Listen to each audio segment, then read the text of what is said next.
The last tenant. I wasn't supposed to find the key. It was taped to the back of the electrical panel in the hallway outside my apartment. Small, rusted, with a faded label that said, Storage B2. I had lived in the building for 6 months and never heard of a basement level. There were only 3 floors, no elevator, no mention of storage in the lease. Curiosity won. That night, around 11:30 p.m., I went looking for the basement door. It was at the end of the parking garage. A metal door I had somehow never noticed before. No sign, no number, just a lock. The key fit perfectly. The door opened with a long, echoing creak. A stairway descended into darkness. The air smelled stale, heavy, like something closed off for too long. I turned on my phone flashlight and started down. The steps were concrete, old, cracked. At the bottom, there was a narrow hallway. 5 storage doors lined the wall. B1, B2, B3, B4, B5. Mine was B2. The lock was already open. That's when I felt it. The feeling that someone had been there recently. The air was slightly warmer near the door. I hesitated. Then I pushed it open. The room was small. No boxes, no furniture. Just a single chair in the center, facing the wall. And on the wall, photographs. Dozens of them, all taped in neat rows. All of me. Sleeping, cooking, watching TV, sitting exactly where I was now standing. Some were from angles near the ceiling, some from the hallway, some from inside my bedroom. My throat went dry. I stepped closer. The timestamps were printed in the corner of each photo. Every single one said 3:12 a.m. Different dates. Over the past 6 months. I don't wake up at 3:12. At least, I didn't think I did. Behind me, the basement door slammed shut. The sound echoed violently through the hallway. I ran to it, locked, from the outside. My phone lost signal. No service. I turned back toward the storage room. The chair had moved. It was now facing the doorway, facing me. Slowly, it rocked once, forward, then back. I didn't breathe. A whisper filled the basement, not loud, but everywhere. You never leave at 3:12. My heart pounded in my ears. I leave? I whispered back without thinking. Silence. Then, from behind me, yes. I spun around. At the far end of the basement hallway, someone was standing there. Same height as me, same build, same face. My face. It tilted its head slightly, smiled, and started walking toward me. Slow, confident, like it belonged here. I backed into the storage room. It kept coming. Step, step, step. The lights overhead flickered. I grabbed the chair and threw it. It passed straight through it, like smoke, but it kept walking, closer. I felt cold, so cold my hands went numb. You leave every night, it said calmly, at 3:12, and I stay. The hallway lights burst. Darkness swallowed everything. I felt something brush past me. Then the basement door creaked open again. Light from the garage spilled down the stairs. Silence. I ran, up the stairs, out the door, back into the parking garage. My car was gone.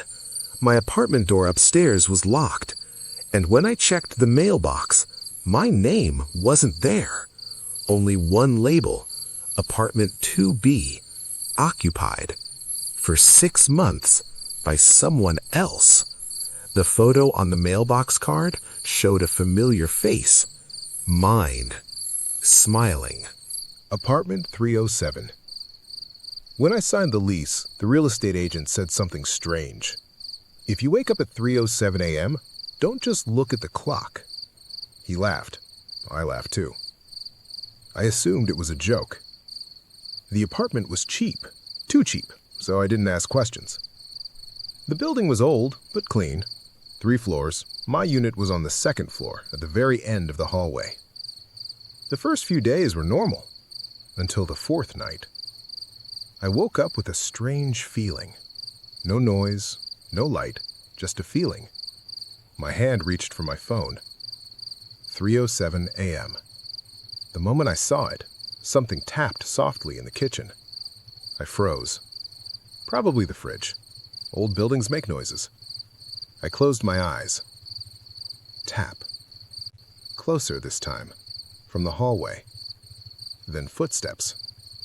Slow. Careful. Not from upstairs. Not from outside. From inside my apartment. My heart started pounding. Be logical, I told myself. A burglar? But I hadn't heard a door open, no glass breaking, just silence. Then, the sound of my bedroom door creaking open. Slowly. But my door was closed. I stared at it. It wasn't moving. It was still shut. Yet I had heard it. My phone suddenly vibrated. Notification. Motion detected, living room. I don't own a security camera. My hands shook as I opened it.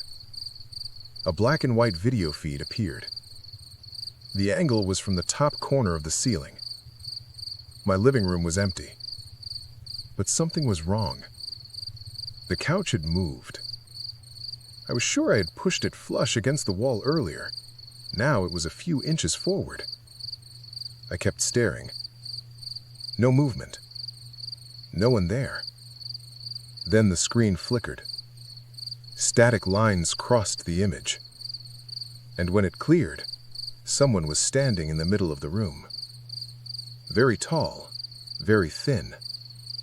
Its face was blurred, like the camera couldn't focus. It was just standing there, completely still. I could barely breathe. I was about to jump out of bed, but then I noticed something worse. It wasn't looking at the camera. It was looking toward the hallway, toward my bedroom, toward me. Slowly, it turned its head and looked directly into the camera. It smiled. The screen went black. My phone shut off. The room was silent. Too silent. Then I heard breathing right outside my bedroom door. Slow, calm, as if someone had their ear pressed against it. I stepped off the bed. My legs felt weak. I walked toward the door. I touched the handle. It was freezing cold, like it had been sitting in ice. A soft scratching sound came from the other side. Then a whisper. Very close. You still haven't looked. I didn't understand what that meant. The handle moved slightly, but the door was locked. I stepped back, and that's when I saw the mirror beside my closet. My heart stopped, because in the reflection, the bedroom door was open, and something was standing behind me. When I turned, nothing was there. I looked back at the mirror. Now the door was closed again, but the shadow was still there, closer. 3 knocks echoed in the room. Not on the door, from inside the room. Slowly, I looked down. From under my bed, a long, pale finger slid out, dragging across the floor, toward my foot. My phone turned on by itself. 3:07 a.m. The time hadn't changed. It was still the same moment. The camera feed opened again. Now it showed my bedroom. From above, I could see myself standing in the center of the room. And behind me, the figure. Clearer now. Skin stretched too tight. Eyes black and empty. A smile far too wide. Words appeared on the screen. Now look. On the video, I saw it raise its hand, slowly toward my head. At the same time, I felt warm breath on the back of my neck. Very close. Very real. And a voice whispered beside my ear. You wake up at 3:07 every night because this is not your apartment. The lights went out. Everything went dark. The last thing I saw before collapsing. The time changed. 3:06. And it was counting forward. Back to 3:07. The camera that wasn't there. I don't remember installing a camera in my bedroom. That's the first thing. I would remember something like that. But last Tuesday night, at exactly 1:14 a.m., I received a notification on my phone. Live feed available. I live alone. I don't own a security system.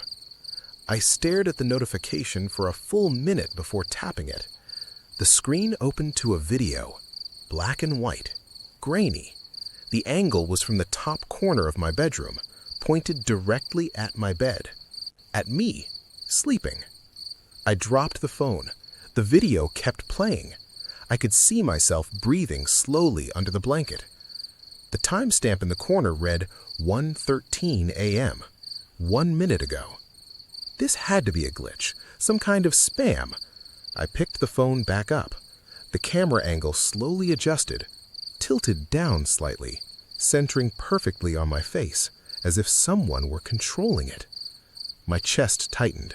I looked up at the corner of the ceiling. Nothing there. No device, no lens, no blinking red light. Just plain white paint. On the screen, I saw myself move. Not wake up. Move. My sleeping body rolled slightly onto its back, but I hadn't moved. I was wide awake now, frozen in place, watching myself sleep. On the video, my eyes slowly opened, wide, staring straight up at the camera. But in reality, my eyes were open too, and I was staring at the ceiling, not at the corner, not at any camera. On the screen, the version of me smiled, a slow, deliberate smile. I felt my own face. My mouth wasn't moving. The version of me on the screen sat up in bed. The blanket slid off its shoulders. I did not move. I couldn't. My body felt locked, paralyzed. On the screen, it turned its head, not toward the camera, toward the bedroom door, and whispered something. The audio kicked in, soft, crackling. He's watching now. I live alone. There is no he. The bedroom door creaked open behind me, very slowly. I didn't hear footsteps, just the hinge. On the video feed, my double stood up from the bed. It walked toward the door, toward whoever was standing there. I still couldn't move. My phone vibrated again. Another notification. Switching perspective. The screen flickered. The angle changed. Now the camera was behind something, peeking into the bedroom through the doorway. I saw myself in bed, frozen, holding the phone, exactly as I was. And in the corner of the room, standing where the first camera angle had been, was something tall, watching me, watching both versions of me. It had no clear shape, just a distortion in the air, like heat waves rising from asphalt. On the screen, the entity tilted its head, and I heard a voice, not from the phone, from the room right behind me. You found the feed. My body suddenly unlocked. I jumped out of bed and spun around. The room was empty. The door was closed. The ceiling corner was blank. I looked back at my phone. The screen was black. No app open, no notifications, no history. I checked my installed apps. Nothing new. No security software, no cameras. I didn't sleep the rest of the night. The next morning, I convinced myself it had been a dream. Sleep paralysis, stress. That made sense. Until 1:14 a.m. the following night. The notification came again. Live feed available. This time, I didn't open it. I locked the phone, turned it face down, closed my eyes, tried to ignore it. The phone vibrated again, and again, and again. Finally, I looked, but the notification wasn't from my phone. It was coming from somewhere else. A faint glow in the corner of the ceiling, a tiny blinking red light, watching. And my phone screen slowly turned on by itself. Front camera activated. I saw my reflection. Behind me, something leaning down close to my ear, smiling. And on the screen, text appeared. "You're the camera." The voice in the walls. I started hearing it 3 weeks after I moved in. At first, I thought it was pipes. Old houses breathe at night. They expand, they shift, they whisper. That's what I told myself. The house was small, just 1 floor. Cheap rent. Too cheap, honestly. But I needed somewhere fast, and the landlord didn't ask many questions. Neither did I. The first sound came at 2:26 a.m. A soft murmur, so faint I wasn't sure I was awake. I opened my eyes and stared at the ceiling. Silence. Then it came again. Not a bang, not a scratch, a voice. Too muffled to understand, like someone talking from inside the wall. I sat up slowly. "Hello?" I called out. Nothing. I walked through the house, checking every room, closets, bathroom, under the bed. Nothing. No open windows, no TV left on. I went back to sleep, telling myself it was just the house settling. The next night it happened again. 2:26 a.m. Exactly. This time the voice was clearer, still muffled, still distant, but definitely speaking. I pressed my ear against the bedroom wall. The sound stopped immediately, like it knew I was listening. I pulled back, waited. 5 seconds. 10. Then, a whisper, right where my ear had been. "You shouldn't listen." I stumbled backward and hit the dresser. My heart was racing so hard it hurt. The voice hadn't sounded angry. It sounded calm, almost concerned. The next day I examined the wall in the daylight. No cracks, no vents, no openings, just solid drywall. That night I stayed awake on purpose, watching the clock. 2:25 a.m. Silence. 2:26. The whisper returned. Closer now, not just in one wall, in all of them, surrounding me, layered voices overlapping each other, too many to count, all speaking softly, all at once. I covered my ears. It didn't help.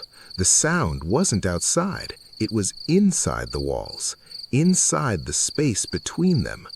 Then the voices synchronized and said the same sentence together. "He can hear us now." Every hair on my body stood up. "He?" I whispered. The room went silent, completely silent. Then, a knock. From inside the wall. 3 slow taps right beside my bed. I didn't move. Another 3 taps, closer to the headboard. Then another, behind me. The knocking was moving inside the wall, traveling, circling the room, stopping behind my back. I felt the mattress dip slightly, as if someone had just sat down, very gently. right behind me. The voice returned, right next to my ear, not muffled anymore, clear, soft. "You're in the wrong house." My throat tightened. "This is my house," I whispered. A pause, then a quiet reply. "No." The wall behind the bed made a cracking sound. A thin line split down the paint, slowly, carefully, like something pushing from the other side. Plaster flaked onto the pillow. The crack widened, and through the gap, I saw an eye looking at me. Not from inside the room, from inside the wall. Blinking, watching. Another crack formed to my left, another eye, then another, all along the walls, opening, watching, hundreds of eyes. The voices whispered again, softer this time. "He stayed too long." The mattress dipped further. The weight behind me became heavier. Breathing filled the room. Not mine, not human. I squeezed my eyes shut. When I opened them again, it was morning. Sunlight through the window. The walls were normal. No cracks, no eyes, no voices. I sat up slowly. Everything looked fine, until I walked to the hallway mirror and saw faint fingerprints on the inside of the glass, pressing outward.